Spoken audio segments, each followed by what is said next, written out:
and happy Wednesday, everyone. We're going to continue to read our fable for the week of A Wolf and a Crane.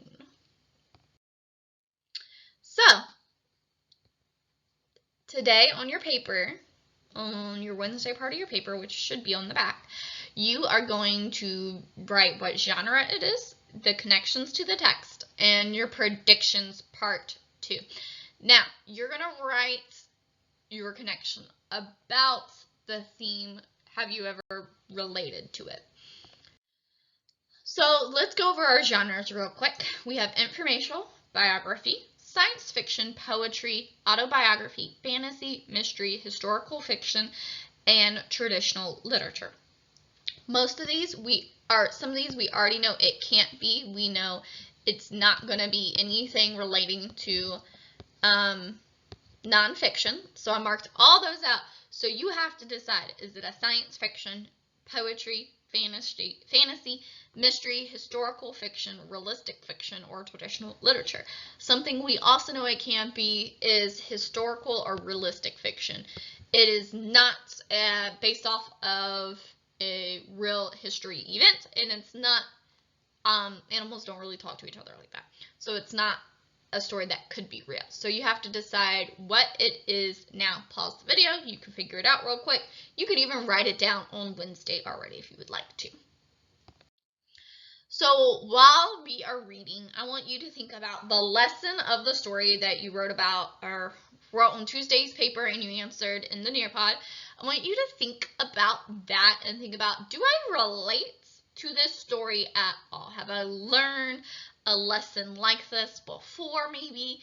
And I also want you to think about, was my prediction right? And so when I'm done reading the story for today, you can pause it, you can reread it, and write your answers on your Wednesday portion of your paper for today. A Wolf and a Crane. A wolf had been feasting too greedily on a bone, had got stuck crosswise in his throat. He could not get it neither up nor down, and of course he could not eat a thing. Naturally, that was an awful state of affairs for a greedy wolf.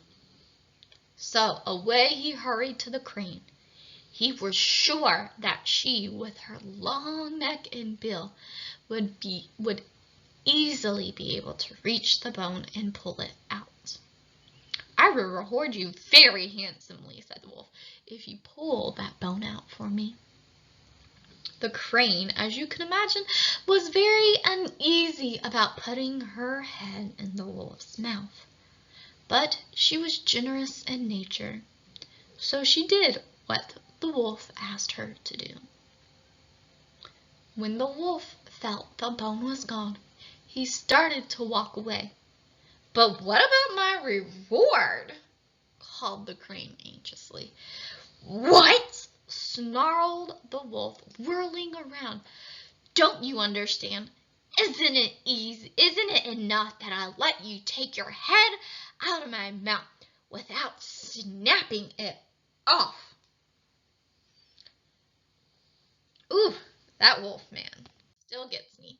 So now what you're going to do while answering these questions on your paper, whether it be in the paper if it's in Miss Nunes' folder or any other paper, it should be on Wednesday's parts. You're going to answer the 3 following questions. What is the genre of the text, and how do you know? What connections can you make to the text? And if you notice right here, I put a little second part if you're struggling. Do you relate to the lesson, the moral, or the theme? And finally, was your prediction correct? Pause the video right now, answer your 3 questions on your paper, and when you're done, you can continue playing. For today, for Nearpod, you do not have to submit anything. I'm going to say that again. You do not have to submit anything on Nearpod today. You watching the video and completing your assignment on your paper is enough. I do ask that you go to someone who you're with and share your 3 answer to your are your response to the 3 questions or the 3 prompts you had to do for today. So go share your response with someone in your house, and you do not have to submit anything at all. It is great working with you today, guys, and I can't wait to work with you tomorrow. Bye!